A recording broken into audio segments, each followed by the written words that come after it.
All right, Larry Kruger here from the Pig and a Pickle Krug Show with a little 49er video. I thought it was one of the best. This video that I saw today I think was maybe the best video I've seen all year. It was Baldy and Anthony Gargano interviewing Steve Spagnuolo for about an hour. And we'll comment on it. Some great stuff in there. Absolutely great.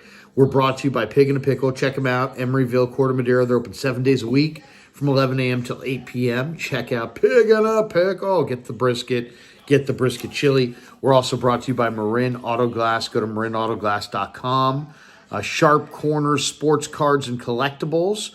Call Anthony Catania at 831-521-5264. And we're also brought to you by valleyhillroofing.net. Give them a call, 209-481-6851. All of the links will be in the description to the show. And like and subscribe the video if you could. All right, let's talk a little bit about what I thought was the best YouTube video I've seen in months. And that was our good friend Brian Baldinger and Anthony Gargano on their podcast interviewing Steve Spagnuolo, the Chiefs' defensive coordinator. And so many little interesting nuggets I thought came out in this conversation. It lasted an hour, and it was just really good. I would recommend anybody to check it out. It's worth the hour investment to hear Spagnuolo speak in direct terms about what they thought of the 49ers, what they thought of Kittle, what they thought of McCaffrey, what they thought of Shanahan, what their plan was. I mean, it's really, really good stuff. To me, it's like if you're a Niner fan, you absolutely should check this out. So we linked it. We'll let you hear some of it right here. Here is Baldy and Gargano and Spagnuolo, and then we'll comment on it. And we'll give you a chunk of it right here. Okay. And then now listen, I didn't even get to the quarterback yet. Because one of the things that did scare me after watching the film, to be quite honest, like I didn't know what to expect with the quarterback because not a lot of crossover film, right, guys, in the AFC, NFC, and we didn't see him a lot. But the way he scrambled in those other playoff games, that became a concern. Now, I didn't think, we got done playing Tua, Josh Allen, right, and Lamar. And so all of them, you guys know, in the game plan had spies involved, right? You had to. And so I'm hoping, okay, it's Brock Purdy, who I don't know anything about before I put the film on. Oh, maybe we won't have to use a spy finally. We can rush 4 guys. But then you put the film on, and he's running all over the place. So we had a little bit of that in there, not as much as we had in the prior games. But adding all that up, Anthony, to your original question, stop the run, get LJ on number 11, try to limit the tight end to not deep, but underneath stuff, and then find a way when we got in those passing downs not to allow the quarterback to scramble like he did against those other teams. Let's go back to Purdy for a second, generally, because early on, he had a lot of composure. I thought, again, because we're thinking same thing. Like you're going to go in and you're going to go zero at times and try to get to him and try to rat him a little bit. And I was impressed by him. I thought he showed that same poise throughout the playoffs. Yeah. In those, they were behind in those other games, and he didn't flinch. I didn't think, and he got hit in other games, and he didn't flinch. He didn't flinch in this game. Nick Bolton hit him once, really got right after they got rid of the ball. Yeah. A couple other shots that he took, and I thought I don't think he got flustered at all. But I kind of felt that he wouldn't. Like, I didn't go in there thinking, okay, this is a young quarterback. Right. Let's do this and we'll get him out of his game, because he had proved it to me in the other games that wasn't the case. All right. Check the link in the description for the rest of that. But Baldy, Gargano, and Spagnuolo, and it was great. Let me go into the elements that stood out to me. I thought it was interesting when they talked about the plan against the Niners, that the number one goal was to stop the run, that they felt like Kyle Shanahan, if they didn't stop McCaffrey, would just feature McCaffrey all day in the Super Bowl, and they would just run McCaffrey continuously. I always wanted to see that from Shanahan. I don't know that he's more interested in balance than that, but I would have loved to have seen him do that. But Kansas City, that was their mindset. of Spagnuolo coming into this game. Stop McCaffrey. Don't let the Niners run it. And then, he said, I gotta admit, it's hard to take the tight end out of the game and stop the run.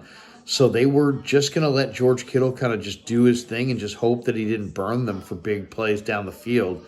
And he was really quiet in this game. I mean, there's no question. The other thing they said that they wanted to make sure that L'Jarius Sneed, he kept calling him LJ, was matched up on 11, which is Ayuk. That's what the matchup they wanted all day. They felt like L'Jarius Sneed could handle Ayuk all day, and for the most part did. And then Trent McDuffie would be on Debo, and Trent McDuffie did a kick-ass job on Debo. And that's how they won this Super Bowl. McDuffie beat Debo, Sneed beat Ayuk, and Spagnuolo basically said, man, those two guys are the secret ingredients to all of this. And the fact that Kansas City came out in some zones, but then said, you know what, we'll man up and we'll put Sneed on Ayuk and we'll put McDuffie on Debo and we'll turn off their faucet. And they did. So I thought that was really interesting. Just the fact that's Spagnuolo admitted that those two lockdown corners, one on the slot and one on the outside, are the secret ingredients to everything he does. And it's true. And this is why the Niners really need to find that other corner to go with Lenore and Mooney, because that would make them so much better. But that was just my opinion. But I thought that was a great part of this whole breakdown with Gargano and Baldy and Spagnuolo. He said, about Kittle, he said, they just wanted to kind of limit Kittle and just try to cut him off from making big plays down the field. That they were kind of content to just allow him to make, short stuff around the line of scrimmage. Then when the subject came to Purdy, Spagnuolo, you could tell, had total respect for Purdy. And he talked about in very respectful terms about how well Purdy scrambled, that was a concern, that he told his guys, don't let him scramble. He saw it on the film against the Lions and Green Bay, and he's like, man, this guy can really, really move.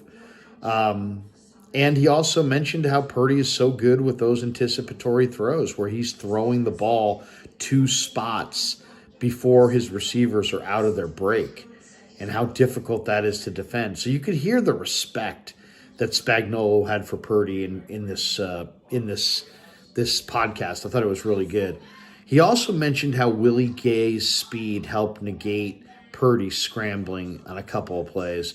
And, I did another video where I'm going through the 10 interesting free agents. Without Greenlaw, the one guy that I would like to take away from Kansas City is Willie Gay. I mean, he is a sub 4.5 runner. He's just so impactful with that speed. And the way he snuffed out Purdy on a couple of those where he just closes the space in the open field so just on the blink of an eye. Willie Gay's a nice player to have, and Spagnuolo kind of shouted him out. They knew that the Niners were going to attack the middle of the field. They kind of made that perfectly clear. KC wanted their linebackers. At one point, Spagnuolo said, hey, we wanted our linebackers to get deeper on their drops to better defend the in-breaking routes by the Niner receivers. So try to drop as deep as you possibly can so to shrink down those windows. That's a big part about playing defense. Once again, offensive football, creating space. Defensive football is about, finding space or I should say closing space down and shrinking that space. And they did a really good job of it with their linebackers and with McDuffie and Sneed.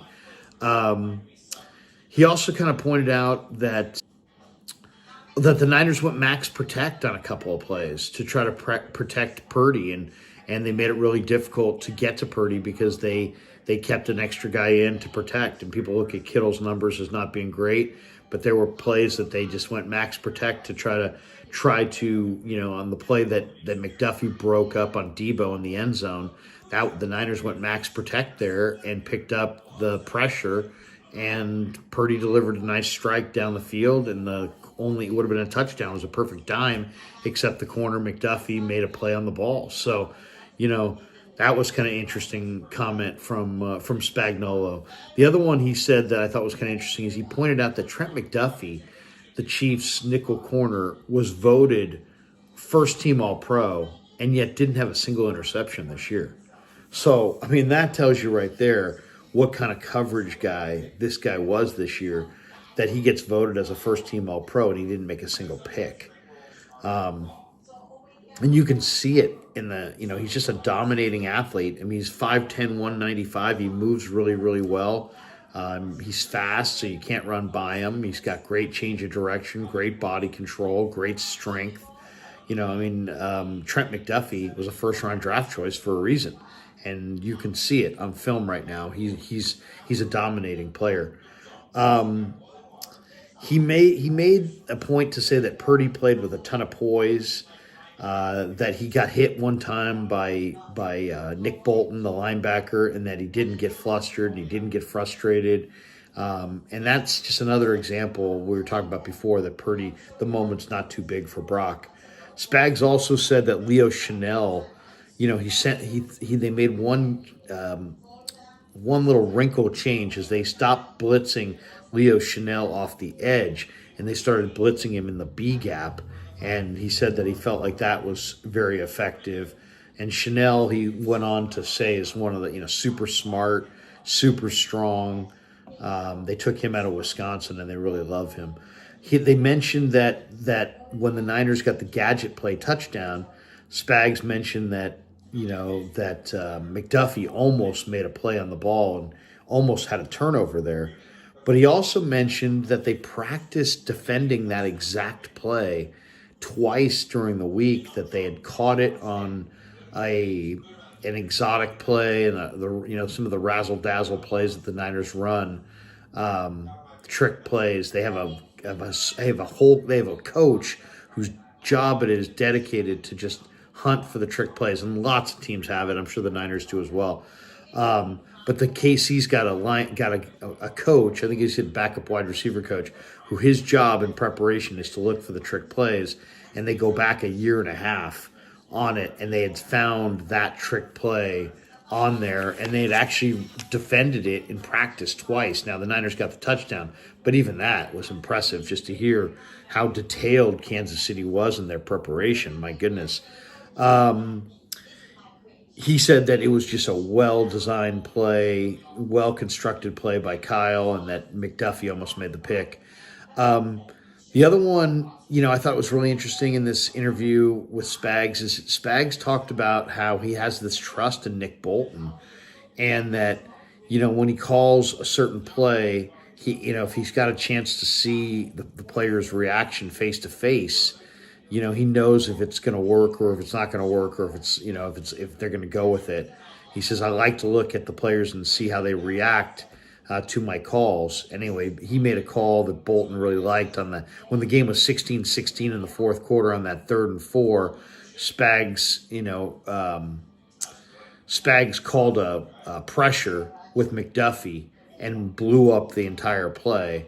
And they had the timeout at the 2-minute warning there. And I guess he had told Bolton what play he was going to run. Bolton's like, yeah, run that play. So, I thought that was kind of interesting, listening to him talk about the trust that Spagnuolo has in Nick Bolton as an incredible linebacker that he was. I think Bolton had 13 tackles. And I love Bolton. Anybody who knows me, saw my draft stuff last year or the year he came out, I was all about Bolton. I mean, he's a super stud linebacker, fast, instinctive. His downside, and the reason he didn't go higher, was he's 5'11". But who cares? It's fine. The guy moves incredibly well. He's 235 pounds. He makes tackles left, sideline to sideline. He's strong enough to take on guards. 4.5 speed. There's nothing not to like. So, but that just shows you the NFL. It's like if that guy had been 6'3" instead of 5'11", he probably goes in the top 10. Instead, he's 5'11". He went where he went. And now the Chiefs have a star backer in Bolton. And you can see Spagnuolo loves Bolton. Thought that was kind of interesting. He also pointed out that, that Kansas City, in his mind, has the highest IQ defensive players that he's ever had. And I thought that was really interesting, just to hear him say, this is a guy who's been around a little bit, and he can say a bunch of different things. And I know people would say, well, what do you expect him to say? We could play that game forever. I thought he was being pretty candid. he feels like he's got a really smart defense. And Bolton's one of those guys. Leo Chanel is one of those guys. Chris Jones is one of those guys. I thought it was interesting, and he said it a couple times during this thing, man, I got a high IQ defense. He also pointed out that halftime in the Super Bowl is 29 minutes long. That's a long halftime. It's almost like two different games. Then he talked about Chris Jones and how the Niners, blew the protection on Jones, but that, that Jones is so great because he recognizes the moment and that he's grown up as a person in Kansas City and that, he'll try some things early on in games and then he settles in. But, Chris Jones, and on that play, it was designed, the Niners blew the protection because Burford blocked, inside and left Jones with a free runner at Purdy. Purdy threw incomplete to Juwan Jennings instead of finding Brandon Ayuk for what would have been a touchdown for sure because he had no time to survey the field. But Spagnuolo pointed out that the whole play was designed to get a one-on-one for Chris Jones. And they just feel like anytime they can get a one-on-one with Chris Jones that they're going to win. And it's hard to argue against it with the way Jones has played. They also talk about Mike Pennell and just how he's back with the Chiefs and just the super strong defensive lineman. He said he was really key player, with Derek Nottie being lost to an injury, and he kind of shouted at Pennell. Then he talked about the Wisconsin linebacker Leo Chanel, and, he just said, he says he played mostly in the base this year, but he's a 255-pound linebacker, super strong player, loves football, very smart, said smart as a whip. And it was interesting. I thought my favorite part as somebody who likes the personnel side of this thing, of this whole Spagnuolo thing was, some of these teams get to interview guys at the Combine, and sometimes they do like a Zoom interview. And I guess Spags and one of the other chief personnel people did a Zoom interview with Chanel and were so impressed. They walked around all day going, man, we got to get that guy. We got to get that guy, which is cool. That means they had a conviction, a personnel conviction. I mean, the tape, his Wisconsin tape was ridiculous. And he is incredibly strong, very productive player. But then they get the chance to meet him and say, you know what, that's our guy. And I think that's pretty cool. Also, Spags shouted out Drew Tranquil as a key guy for him this year. He said, then at one point he said, hey, look, we can talk about all these different things on defense, but thank God we have Patrick Mahomes. And then he went on to discuss Mahomes' inner confidence. And then he, kind of talked about how Andy Reid lets his coaches coach. They threw out the overtime decision that Shanahan made. He wasn't going to bite and say Shanahan blew it. They were asking him, what were you expecting the Niners to do? And he didn't, he sidestepped it. Spagnuolo's smart enough to know that you're not going to sit there and go, yeah, I mean, these guys, what are they thinking? So he was very diplomatic and sidestepped that little landmine because you won the Super Bowl. You don't need to talk, and he's a smart enough guy to know that. I thought one of the most interesting revelations at the end was where Spagnuolo said that he'd like to be a head coach again. So that was a meaty revelation. And you know what? A guy like this probably deserves a head coaching gig again. He's in his 60s. I don't know if he'll get a chance, but that would be cool to see him get a chance. And then he just pointed out that in his mind, Kyle Shanahan is a great football coach. And he said, what he's going through trying to win this big game, he said he felt for him and this and that.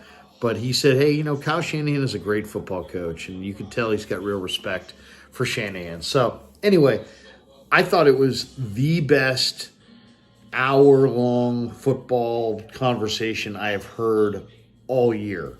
So way to go, Baldy. Way to go, Gargano. Thank you to Spags. And football fans win. And if you're a Niner fan, there were so many good little anecdotes in there about the Super Bowl and about the calls. And he goes into great detail on several of them. Check it out. Check it out. I know you caught a little bit of it here, but check it out. You'll really enjoy it. There you go. Thanks to Pig and the Pickle for being the title sponsor of The Krug Show. Thanks to all you guys for supporting The Krug Show. on YouTube.